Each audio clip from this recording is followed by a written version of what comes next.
امان اور افرا کی تو میرڈ لائف اب ایک ٹریک پر آنے ہی والی ہے۔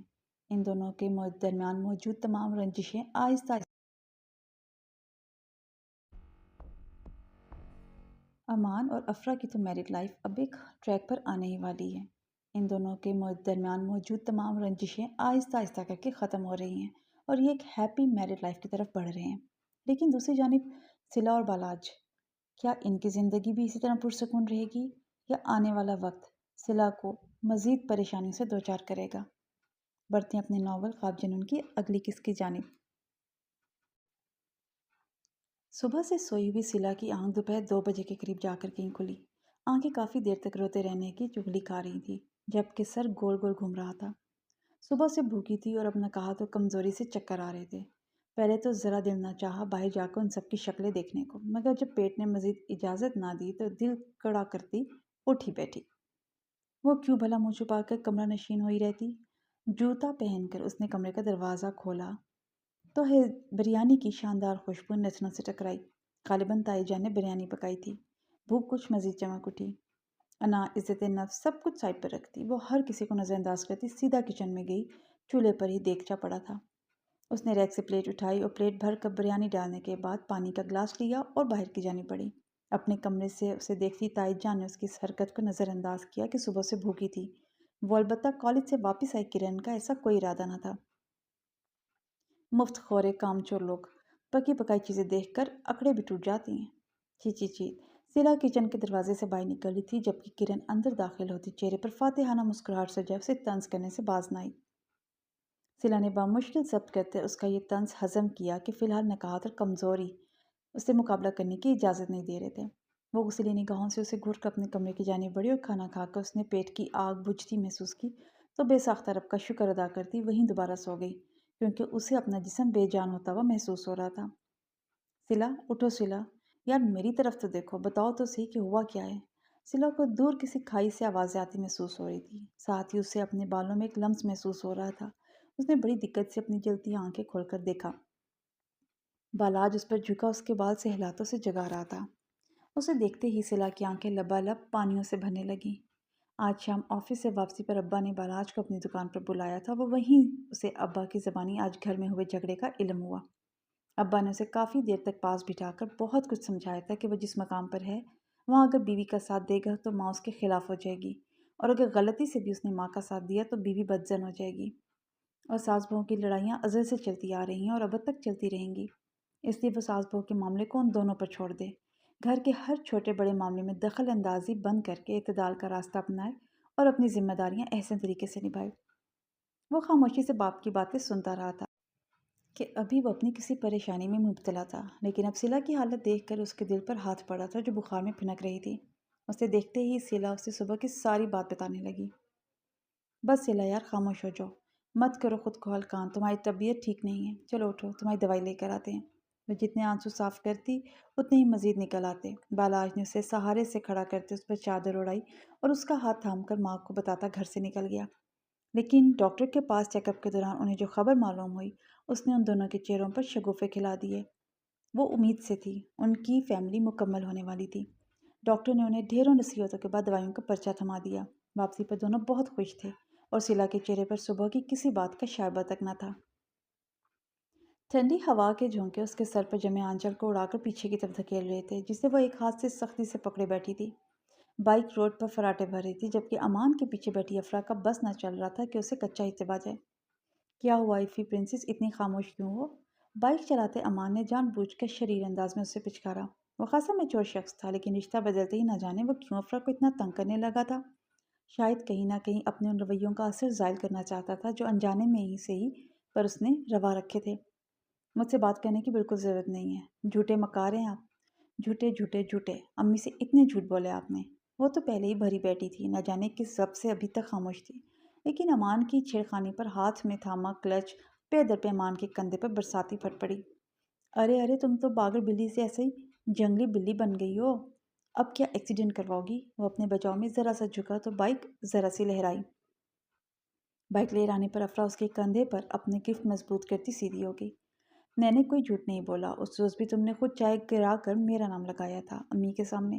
وہ افرا کے پیچو تاپ کھانے پر ملحوظ ہو رہا تھا۔ وہ غلط فہمی تھی امان، جسے بعد میں نے کلیئر کر دیا تھا۔ کچھ لمحے منہ کھولے شوق میں رہنے کے بعد وہ دانت پیس کر گویا ہوئی۔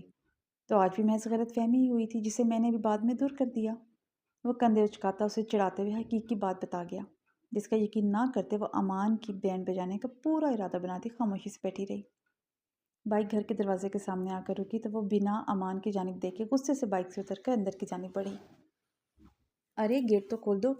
وہ اسے بنا گیٹ کھولے اندر بڑھتا دیکھ کر گویا ہوا۔ خود کھولیں! وہ ایک پل کے لیے رک کر اس کی جانب مڑی اور چبا چبا کر کہتی اسے حیران چھوڑ کر چپاک سے اندر داخل ہوگی۔ اگلے دن سلا بالاج کے آفس جانے سے 1 گھنٹہ پہلے کا الارم لگا کر سوئی اور وقت پہ اسے ناشتہ تیار کر کے دیا۔ وہ الگ بات کہ اس کا اپنا ناشتہ بنانے کے سوا اس نے کسی کو جھوٹے منہ پوچھا تک نہیں۔ بالاج کے ناشتہ کر کے جانے کے بعد وہ پھر سے سو گئی، لیکن یہ حقیقت تھی کہ وہ سارا دن کمرے میں اکیلی بیٹھ کر بھی نہیں گزار سکتی تھی۔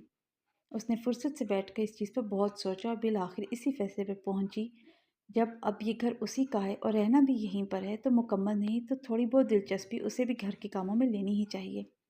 گھر والوں سے تھوڑے مراسم بہتر کر لینے چاہیے کہ یہ 1-2 دن کا نہیں بلکہ پوری زندگی کا سوال تھا۔ اسی غرض سے وہ کمرے سے باہر نکلنے لگی۔ رائی جان سبزی کاٹ رہی ہوتی تو وہ ہانڈی بنا لیتی، وہ ہانڈی بنا رہی ہوتی تو وہ خاموشی سے روٹیاں بنانے لگتی، گھر میں بکھیرا پڑا ہوتا تو خاموشی سے وہ سمیٹ دیتی، کچن میں برتن دھونے والے دکھتے تو کھڑے کھڑے انہیں دھو دیتی۔ باقی وہ سوتی جاگتی اب بھی اپنے وقت پر ہی تھی اور گھر والوں سے بات چیت بھی برائے نامی ہوتی۔ البتہ کرن آتی جاتی کوئی نہ کوئی طنز کے تیر اچھال دیتی تھی، جسے کبھی تو وہ ضبط سے نظر انداز کر دیتی اور کبھی اس سے لڑ پڑتی، لیکن یہاں اس نے یہ ایک بات سیکھی کہ وہ لڑنے میں یا زبان درازی میں کبھی ان سے جیت نہیں سکتی تھی، کیونکہ اس مقابلے میں وہ خاصی اناڑی تھی۔ وہ زبان درازی میں ان کے لیول تک جا ہی نہیں سکتی تھی۔ لڑائی میں وہ کہاں کی بات کو کہاں پر جوڑتی کہ اس کے وہم گمان میں بھی نہ ہوتا اور وہ چکرا کر رہ جاتی۔ اسے لگتا کہ اب تک کی زندگی میں اس نے تو کچھ سیکھا ہی نہیں۔ لوگوں کی چالاکیاں اور خود غلط ہو کبھی دوسروں کو پھنسا دینا، یہ کون سی دنیا تھی جس سے وہ اب جا کر آشنا ہوئی تھی۔ کبھی وہ حالات سے دل برداشتہ ہو کر کمرے میں چھپ کر رو پڑتی اور کبھی بالاج کی محبت سبھی دکھ دردوں کا مداوع کر دیتی۔ زندگی شاید اسی کا نام تھا، اور اس کی زندگی کی گاڑی بھی چل کم گھسیٹتی زیادہ جا رہی تھی، اور وہ حالات کی الٹی چلتی تندرتیز ہواؤں میں ابھی سے تھکنے لگی تھی۔ خالہ، خالہ! افرا خالہ کو آوازیں دیتی روتی ہوئی اندر داخل ہوئی، اور خالہ جو ابھی ابھی کچن سے چائے بنا کر نکلی تھی اسے یوں روتا ہوا اپنی جانب بڑھتا دیکھ کر دہل کر کپ وہی رکھتی اس کی جانب بڑھی۔ افرا بچے کیا ہوا؟ امان جو خود گیٹ کھول کر بائک کھڑی کر کے اندر آ رہا تھا، اندر اس کی کارستانیاں دیکھ کر آنکھیں زور سے میچتا ہاتھ بالوں میں پھر کر رہ گیا۔ جب اس نے خالہ کے سامنے لحاظ نہیں رکھا تھا تو پھر افرا سے کیسے توقع کر سکتا تھا؟ خالہ امان نے امی کے سامنے میری اتنی جھوٹی شکایتیں لگائیں، وہ کہتے ہیں میں آپ کو ہر وقت ان کی جھوٹی شکایتیں لگا کر ان کے خلاف بھڑکاتی ہوں۔ خالہ انہوں نے مجھے امی سے اتنی ڈانٹ پڑوائی، اوپر سے اتنا احسان کر کے مجھے لینے گئے کہ میرے پاس وقت نہیں ہے۔ اب پاکستان کے پرائم منسٹر یہ ہیں تو نہیں جو ان کے پاس وقت نہیں ہے۔ وہ خالہ کے گلے لگے سو سو کرتی آنسو بہاتی انہیں امان کی شکایتیں لگا رہی تھی۔ تو کیا غلط کہہ دیا میں نے؟ کر تو تم اب بھی وہی رہی ہو۔ امان نے برآمدے میں لگے کی اسٹینڈ پر چابیاں لٹکائیں اور آگے بڑھائی تھا جب بلبلا کر رکا۔ ماں میرا کان! نصرت بیگم بھی گرفت میں اپنا کان دیکھتے ہوئے کان چھڑوانے کو دوہرا ہوا۔ کب باز آؤ گے اپنی حرکتوں سے؟ ایسے تھے تو نہیں، پھر یہ سب کیوں کر رہے ہو؟ وہ خاصی سنجیدگی سے گویا ہوئی۔ ماں آپ کی بھانجی کی صحبت کا اثر ہے، اب بچی کے ساتھ بچہ تو بننا ہی پڑے گا نا۔ اس وقت بھی وہ شرارت کرنے سے باز نہیں آیا تھا۔ امان کی بے تکی بات پر خالہ نے اپنی مسکراہٹ ضبط کی، جبکہ افرا غصے سے مٹھیاں بھینچ کر رہ گئی۔ خالہ یہ خود جو بوڑھے ہو گئے ہیں اس لیے میں انہیں بچی دکھائی دے رہی ہوں۔ امان کو دیکھتی وہ دانت پیس کر کہتی خالہ سے مخاطب ہوئی۔ اس کی بات پر امان نے اپنا کہکا ضبط نہیں کیا تھا جو اسے مزید آگ لگا گیا، جبکہ خالہ بھی ان دونوں کو بچہ بنا دیکھ کر مسکرا دیں۔ ویسے بھی میں مذاق کر رہا تھا ماں، اس نے ماں کی گرفت سے کان چھڑواتے اپنا کان سہلایا۔ میں تمہیں آخری بار سمجھا رہی ہوں مان، اب دوبارہ اگر تم نے بچی کو تنگ کیا تو مجھ سے برا کوئی نہیں۔ خالہ کے تنبیہ انداز میں وہ سعادت مندی سے سر ہاں میں ہلاتا اندر چلا گیا۔ کچھ دیر بعد افرا گمسم سی اندر داخل ہوئی تو وہ اپنی اسٹڈی ٹیبل پر براجمان سامنے ٹرائی پوڈ سٹینڈ سیٹ کیے ویڈیو ریکارڈ کر رہا تھا۔ اسے کمرے میں داخل ہوتا دیکھ کر اس نے اشارے سے اسے خاموش رہنے کا بولا، ہنوز اپنے کام میں مشغول رہا۔ وہ کاؤچ پر بیٹھ کر اسے ہی دیکھنے لگی جو بنا اس کا نوٹس لیے ہنوز اپنے کام میں مشغول تھا۔ وہ باتیں بہت اچھی کرتا تھا اور اپنے اسی ٹیلنٹ کو بروئے کار لاتے وہ موٹیویشنل سپیکنگ پر ویڈیوز بناتا تھا۔ یہ یوٹیوب چینل اس نے 1 سال پہلے شروع کیا تھا، جس پر ابھی اس کے محض 10,000 سبسکرائبرز تھے۔